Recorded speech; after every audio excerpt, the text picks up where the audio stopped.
Добрый день, зрители нашего канала. Сегодня к нам приехал Hyundai i40 G4 NA. Ну, как вы, наверное, поняли по звуку, задиры. Задиры появились недели 3 назад, появился масло-жор. Расход масла большой. Вот, хорошо примчит. Сказали сразу, что задиры мы, но клиент не поверил, съездил к официальному дилеру, сделал эндоскопию во всех цилиндрах, особенно вроде как во втором. Во втором там чуть ли не разваливается уже, судя по видео на эндоскопе. Сейчас будем разбирать, смотреть, что там у нас с цепочкой, с распредвалами, с коленвалом, с поршневой, это уже все ясно и понятно. Тут даже и гадать не надо. Разваливаются поршеньки и юбочки. И эти моторы мы растачиваем в ремонт.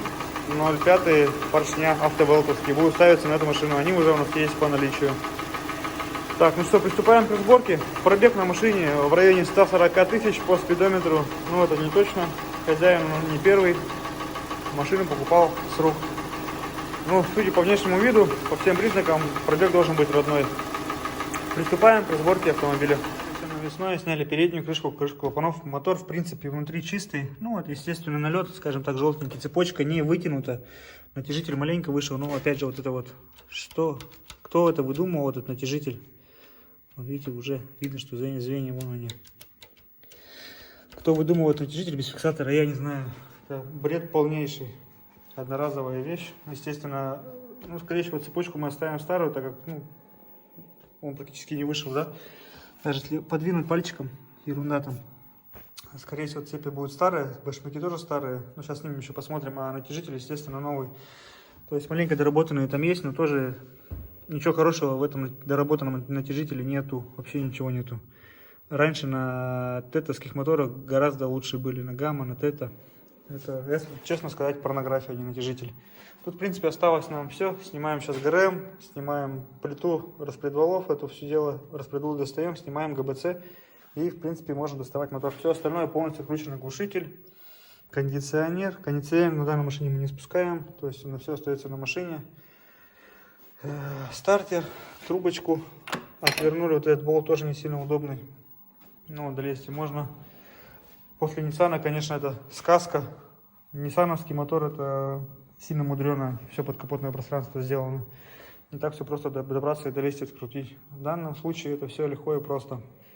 Так, ну что, приступаем к дальнейшей разборке. Сняли головку.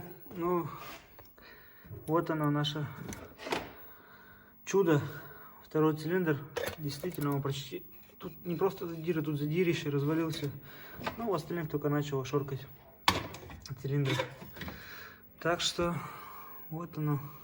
Вот он весь этот стук, и эндоскопию не надо было делать. В принципе, можно было и так по звуку определить, что тут задиры, то есть их ни с чем не перепутать.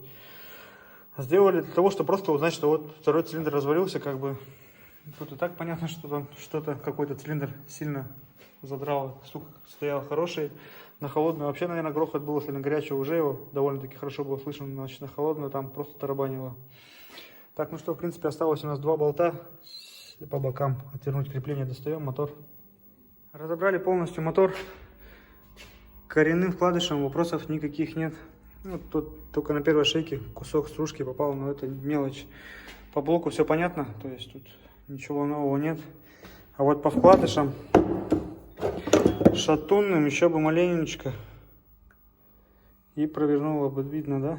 Все хорошо. Замерили вал коренные, то есть в размере все. А вот третья шейка, где как раз таки вот этот вот вкладыш, на 1,5 сотки минус. То есть сейчас будем заказывать самые полные вкладыши, зажимать, замерять, смотреть, что у нас получится. Ну, тут видно, вот эта грязь летела. Тоже это все повернется, уберется. Он главное в размере, кроме одной шейки, третья. То есть сейчас третья шейка вопрос решим, и там уже будет ясно. Ну, как решим, сейчас заказываем самый полный вкладыш, чтобы вал не шлифовать, оставить его родным, скажем так. Было бы, конечно, идеально. Зажимаем вкладыши и будем мерить. Ну, вот так, в принципе, все. Ничего тут нового нет. Где у нас второй поршень, показать вам. Вот он, родной второй поршень. Вот что с ним происходит. То есть его же куски начал выдирать алюминия. Поршня у нас будет ремонтный автовоз, как я и говорил. Коренные оставляем старые, не трогаем. Третью шейку дожмем, померяем. Ну и в принципе все. Сейчас заказываем вкладыши, ждем их и будем приступать к сборке. Блок за это время расточится. Тут, в принципе, недолго, это не гильзовка, точится быстро. Пришло у нас время собирать i40 красный. Блок расточенный, все отмыто везде. Со всех сторон все промыто. По коленвалу вкладыши коренные оставили старые, так как к ним вопросов вообще не было. Ни потертости, ничего. А вот шатуны, как вы могли помнить, как обычно на этих моторах, стерлись. Пришлось точить в 0,25, так как зажали самые полные вкладыши. Посмотреть, что там у нас по зазорам будет. Вроде вал-то в размере, ну там сотка, по-моему, был износ. Это, в принципе, немного. Заказали самые полные вкладыши, зажали и получили, какой зазор у нас получается? 3 шейки по 6 соток, одна шейка была 7, там почти с половиной соток. Это очень много. Пришлось точить 0,25. В 0,25 у нас вкладыши сделаны трехслойные. Это маленько пришлось переделать вкладыши от иного автомобиля. Не будем говорить от чего, от какой машины это все стоит. Но они маленько переделаны, то есть замки заводские убраны, подпилены и сделаны новые замки. Как можно видеть по замкам, что трехслойные вкладыши, не обычные сталь алюминиевые. Обычные сталь алюминиевые есть именно на эти моторы, то есть заказываешь и шлифуешь, как бы не вопрос. Но у нас, скажем так не принято. Нужно, если стоят трехслойные, то и ставить нужно тоже трехслойные, так как они гораздо дольше ходят, чем сталь алюминий. Сталь алюминий, скажем мягко говоря, не сильно долго ходят. Поэтому необходимы только трехслойные вкладыши на эти моторы, и на G4 KE, на 2.4 там тоже нужны только трехслойные вкладыши. Сталь алюминий туда ставить нельзя. И здесь прекрасно видно на замке, что это трехслойный вкладыш. Он переливается. Здесь маленько сделана другая технология, не как на этих моторах. Сверху напыление тефлоновое бывает у них, либо они полностью там маленько, скажем так, верхний слой у них отличается сильно по цвету, а здесь нет, технология другая, но тоже трехслойные.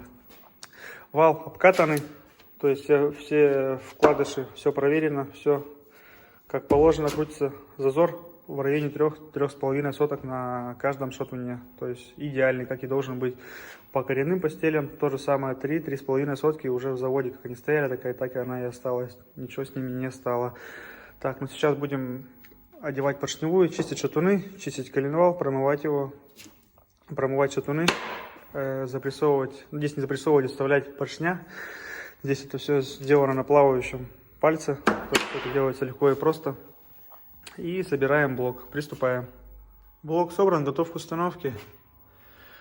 Все, как полагается, крутится от руки, без каких-то зажимов и тому подобного. Здесь зазоры выверены, теперь задиров не будет.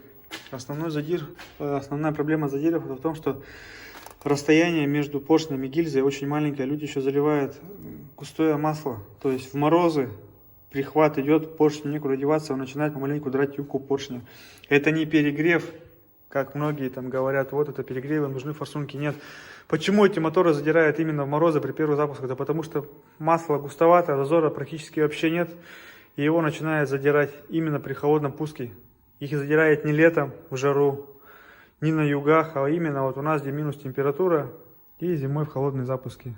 Вот и вся проблема задиров. А кто там пишет, форсунки ставят? Зачем? Бред полный.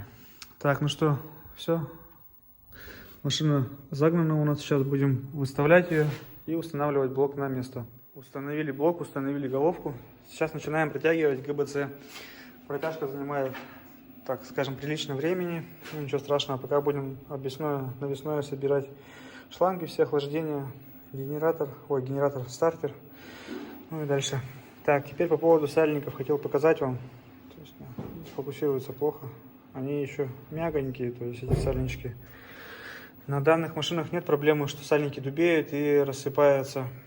Вот они, видно, что новые стоят. Это на моторах EP6, BMW, там, Peugeot, Citroën. Просто болячка, сальники высыхают и прям полностью рассыпается. Здесь такого нет, они в принципе мягонькие. Машина вот какого года? 14-го, по-моему. 6 лет машине, они еще, скажем так, в хорошем, в рабочем состоянии. Можно было не менять. Ну, раз заказываем комплекты, полностью меняем все колечки, резинки, сальнички и тому подобное. Ну так, в принципе, все. Продолжаем сборку двигателя. Протянули ГБЦ, поставили распредвалы. Верхнюю крышку с распредвалами в мойке не моем, чтобы вода не попадала, ничего нигде не ржавело. То есть очищаем щеткой и очистителями спиртовыми, промываем, продуваем. Получается, в принципе, тоже неплохо, хорошо. Нигде никакого нагара нет. ГРМ у нас новый, все по меткам стоит. Сейчас поставим переднюю крышку, клапанную крышку и собираем. В передней крышке стоят два колечка, вот с ними почему-то какая-то проблема на заказ. Ни в ремкомплектах их нету, и под заказ заказать их не все, не во всех складах они есть. То есть заказывать проблематично довольно-таки, их нашли. Сразу заказали 10 маленьких, 10 больших колечек, чтобы они пусть лежат, не дай бог, где-то что-то, какой-то дефицит с ними. Так, ну так, в принципе, все, продолжаем. Обезжириваем, ставим переднюю крышку. Собрали автомобиль, запустили. Эти машины заводятся своеобразно. Тут для начала нужно прокачать давление масла. Без давления запускать эти автомобили нельзя, так как может скакануть цепочка. Делается как? Отцепляются форсунки, отцепляется датчик коленвала, выворачиваются свечи. Приотворачивается маленько масляный фильтр, раза 3 крутится, секунды по 3, начинает бежать с масляного фильтра, заворачиваешь, еще раза 2 крутишь, давление появляется полностью по всей системе, то есть гидронатяжитель цепи наполняется маслом, дабы цепочка не проскочила. Заворачиваются свечи, подцепляются форсунки, автомобиль запускается. Так, ну что, в принципе, машина уже почти прогрелась у нас, посмотрели, нигде ничего не капает, не бежит, все хорошо. Единственное, что компенсаторы, видать, поднаелись, вот этой вот стружки, промыть их невозможно. Запустили автомобиль, он, наверное, минуты полторы троил, третий цилиндр. Маленечко масло поднагрелось, прогазовали, чуть все заработало идеально. Никаких стуков, бряков машина не троит, все хорошо. Так что на будущее владельцам данных автомобилей, если у вас начали стучать моторы, не надо ездить на них долго. Это плохо сказывается на коленвале, на вкладышах и, соответственно, на компенсаторах тоже не есть хорошо им. Если бы автомобиль этот заехал маленечко пораньше, то есть удалось бы избежать, скорее всего, шлифовки вала и вот этой вот проблемы с компенсаторами при первом запуске. Ну вот так, в принципе, все хорошо. Выгоняем, отдаем автомобиль. На этом заканчиваем сегодня. До свидания.